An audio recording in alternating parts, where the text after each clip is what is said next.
Assalamualaikum warahmatullahi wabarakatuh. Kita perhatikan baik-baik. Nafas keluar, nafas masuk. Nafas ini hanya ada peristiwa keluar dan masuk melalui rongga hidung ciptaannya luar biasa. Nafas ini memiliki hal yang teramat sangat rahasia. Ahmad adalah rahasia nafas di dalam sholat. Sholat itu adalah rahasia nafas di dalam Ahmad. Ahmad adalah rahasia nafas di dalam sholat, dan Ahmad itu adalah rahasia nafas di dalam sholat. Insya Allah, sebuah ungkapan yang disampaikan oleh Datuk Sayyidina Ali radhiyallahu anhu karamallahu wajhah. Nafas ini hanya ada keluar dan ada masuk. Sekali lagi, hanya ada keluar dan masuk. Nafas ini keluar menjemput kehidupan bumi, masuk tenggelam, kembali bertemu dengan yang maha hidup Allah subhanahu wa ta'ala. Nafas ini adalah merupakan kehakikat daripada sang yang menciptakan kita, Allah yang maha agung, Allah subhanahu wa ta'ala. Nafas ini dikatakan bahwa setiap yang bernafas akan menemukan maut. Kullu nafsun dha'iqatul maut. Mengapa setiap yang memiliki nafas itu bertemu dengan maut? Oleh karena itu maka jawabannya bahwa nafaslah maut itu, nafaslah kehidupan itu, nafaslah hayat itu, nafaslah mutu qabla an tamutu itu, nafaslah peristiwa mati dan hidup itu, nafaslah peristiwa pindah dan menetapnya, nafas yang keluar dan nafas yang masuk. Pernah ditausiakan Allah bahwa ketika nafas keluar, Allah bertajalli pada hambanya. Sementara apabila nafas masuk, hambanya telah fana di dalam zat Allah. Oleh karena itu maka perhatikan baik-baik. Dikala kita mengintervensi persoalan nafas ini dengan kehidupan bumi, maka sesungguhnya Allah telah bertajalli dalam setiap ayat-ayat suci Al-Quranul Karim. Insya Allah dalam rahasia nafas, kita hanya tahu membacakan ayat, kita hanya tahu membacakan kalam, kita hanya tahu bersuara dan menzahirkan kalam hakikatnya. Padahal intinya bahwa semua rahasia hakikat kalam itu berada pada nafas ini. Contohnya pada Ummul Qura, insya Allah dalam Kitabul Quranul Hakim, ayatul Al-Fatihah. Al-Fatihah itu Ummul Qura, Al-Fatihah itu Ummul Kitab. Mari kita lihat baik-baik, ada 7 ayat. 7 ayat itu 7 nafas. Bisa kita bagi 3 ayat pertama. Alhamdulillahirabbil alamin. Tuhan seru sekalian alam semesta. Segala puji hanya untuk Allah yang mempunyai alam semesta, yang menciptakan alam semesta, yang mengadakan alam semesta. Ar-Rahmanur Rahim. Siapa dia Tuhan yang menciptakan alam semesta itu? Dia adalah maha kasih dan sayang, memiliki sifat kasih dan sayang. Insya Allah pada ayat yang ketiga menjelaskan tentang kedudukan diri daripada maha pencipta ini. Ternyata yang maha pencipta ini berkedudukan sebagai penguasa, sebagai raja di hari pembalasan, di yaumil hisab, di hari perhitungan, di hari tempat di mana manusia berkumpul untuk dihitung amal baik dan amal buruknya. 3 ayat pertama ini bisa merupakan tajallinya Allah dalam 3 makom. Makom ahadiyah, makom wahdah, dan makom wahdiyah. Insya Allah 3 martabat yang tertinggi, martabat kun, martabat faya, dan martabat kun lagi. Insya Allah 3 rahasia ayat Al-Fatihah ini bisa dipakai dalam penggalan 1 nafas. Bisa juga masing-masing 1 ayat 1 nafas. Karena ketiga ini menjelaskan tentang sifat daripada zat Allah itu. Bisa disimpulkan bahwa 3 ayat ini adalah merupakan penjelasan tentang Nur Muhammad. Adalah menjelaskan tentang kedudukan tajallinya zat Allah pada sifatnya Nur Muhammad. Maka kedudukan 3 ayat Al-Fatihah ini adalah kedudukan daripada Nur Muhammad. Ana minurillah ala ana minal. Aku dari cahaya Allah, dan karena cahayaku seluruh alam tercipta. Insya Allah karena Nur Muhammad seluruh alam tercipta, bahan baku terciptanya alam semesta, itu adalah Nur Muhammad. Maka Nur Muhammad adalah pantas dipuja dan dipuji. Zat yang berada di balik Nur Muhammad, yang merupakan maha pencipta atas segala alam semesta raya maya pada. Insya Allah 3 ayat, 3 nafas, 3 ayat, 1 nafas. Kemudian tajalli yang pada makom berikut adalah di alam arwah, di makom arwah.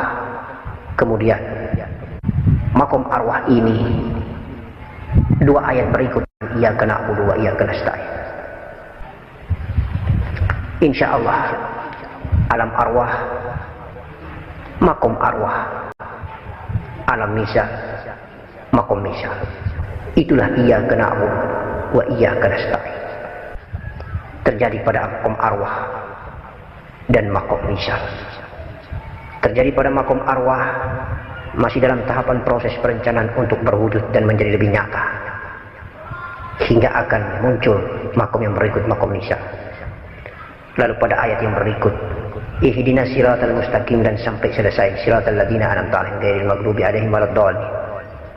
Insyaallah sudah terjadi pada 2 makom yang terakhir terjadinya Allah Subhanahu wa taala, yaitu makom ajsam dan insan kamil.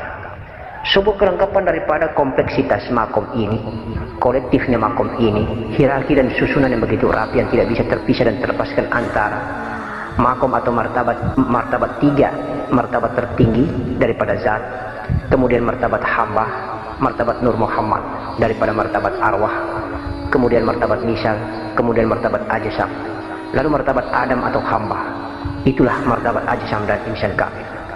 Martabat arwah dan martabat misal masih dalam posisi martabat Nur Muhammad, martabat sifat. Sementara turun pada martabat Adam adalah martabat ajsam dan insan kamil. Insya Allah itulah kedudukan dan rahasia daripada 7 ayat, 7 nafas Al-Fatihah. 3 ayat, 3 nafas Al-Fatihah. 3 dalam 1 nafas, 2 dalam 1 nafas, 2 lagi dalam 1 nafas, atau 3 lagi dalam 1 nafas. Atau 7 ayat ini bisa dijadikan atau ditajalikan dalam 1 nafas. Insya Allah sebuah rahasia di dalam proses pengamalan apabila hamba Allah ini menjadi seorang imam di dalam memaknai hakikat daripada Al-Fatihah itu umul kitab. Al-Fatihah yang sudah menjadi ayat tajalli daripada zat Allah ke dalam sifatnya yang bernama Nur Muhammad. Nur Muhammad, Nurul Fatihah. Insya Allah. Alhamdulillah Rabbil Alamin, Ar-Rahmanir Rahim, Maliki Yaumiddin. Iyyaka na'budu wa iyyaka nasta'in. Ihdinas siratal mustaqim, siratal ladzina an'amta 'alaihim ghairil maghdubi 'alaihim waladdallin. Amin. Insyaallah 3 ayat pertama, 2 ayat di pertengahan, kemudian 2 ayat lagi, yang terakhir itu 2 ayat lagi. Maka semua perjalanan ini mudah-mudahan bisa dapat kita pahami, bisa dapat kita renungi. 3, 2, 2, 3 nafas, 2 nafas, 2 nafas, 3 ayat, 2 ayat, 2 ayat, 3 makom tertinggi ahdiyah, wahdah dan wahdiyah, kemudian makom arwah dan makom misal, lalu makom ajsam dan insan kamil. Itulah belahan daripada 3 ayat, belahan daripada 2 ayat, dan belahan daripada 2 ayat terakhir. 3, 4, 5, 6, 7 ayat dalam Al-Fatihah itu umul kitab. Insya Allah wa insya Allah. Semua perjalanan yang panjang ini memberikan kesan bahwa Allah Maha Baik. Allah telah mengkisahkan rahasia dalam hambanya dan rahasia hamba di dalam dirinya. Aku tergantung sangkaan hamba, kata Allah. Sekali lagi Allah berfirman dalam hadis qudsinya bahwa sesungguhnya aku Allah tergantung sangkaan hambaku. Maka bersangka baiklah kepada Allah Subhanahu wa taala sebagaimana diajarkan kita saling bersangka baik di antara kita, karena sangkaan itu adalah rahasia yang tertinggi, rahasia yang teramat tinggi. Semuanya terhijab dan tergoda oleh nafsu bumi yang membuat susah masuk ke dalam kesadaran jiwa, masuk tenggelam di dalam negeri rasa.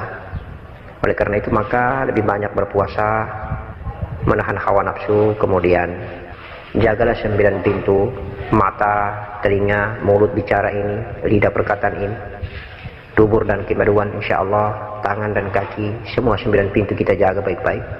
Terutama jaga pada kolbi dan hati kita, dan iri hati dan kita kabur, ujub, sombong, syahwat, sangka, prasangka yang buruk, segalanya ini merupakan fondasi dan dasar agar masuknya nafas bersih dan suci pada wadahnya, sehingga cepat sekali tenggelam di dalam alam kesadaran jiwa. Yang kedua, ketika berzikir jangan lupa di otak, fikir, akal, angan-angan kita semuanya kita tinggalkan. Untuk kepentingan dunia kita tinggalkan. Yang ada hanyalah Allah semata. Yang ada hajat yang kita berangkat dan kita bertemu. Kosongkan semua seperti tidak ada noktah yang ada di kertas putih. Jadi hanya ada kertas putih kosong ketika kita bertemu Allah Subhanahu wa taala. Fikir kita, akal kita, angan kita, khayal kita semuanya ditujukan kepada Allah semata. Ikuti saja khusyuk dengan nafas yang masuk, ikuti nafas yang masuk, nafas keluar, nafas yang masuk, nafas keluar. Hu dengan Allah kita ikuti, benar-benar masuk hu, keluar Allah itu deruh nafas kita yang kita ikuti, insyaallah. Mudah-mudahan Allah akan memberikan rahmat dan barokah. Jangan lupa awali selalu dengan tawasul Fatihah sehingga menjadi sinyal sambung daripada datuk Nabi, datuk para wali, abah dan seluruh keluarga para malaikat, insyaallah ikut menuntun dan mengkawal sehingga cepat sekali mendapatkan laduni rahmat serta karomah inayah dari Allah Subhanahu wa taala. Memang yang namanya mujahadah itu butuh perjuangan, ini butuh kesabaran. Tidak bisa kita begitu semudah untuk membalikan telapak tangan bahwa langsung kita ketemu dan tenggelam di dalam kesadaran jiwa, di dalam kesadaran rasa, di dalam nur Muhammad. Karena untuk menentukan tenggelam dan tidaknya bukan dari kita, tapi dari Allah Subhanahu wa taala. Itu yang disebut dengan laduni, itu yang disebut dengan jadab mujadab, majidub, itu yang disebut dengan spontan, insyaallah. Dan untuk mendatangkan ilham ilahiyah semacam ini secara laduni, semata-mata kita benar-benar berpasrah kepada Allah, menyerahkan diri sepenuhnya kepada Allah Subhanahu wa taala dengan tidak memuat kepentingan-kepentingan duniawi. Assalamualaikum warahmatullahi wabarakatuh.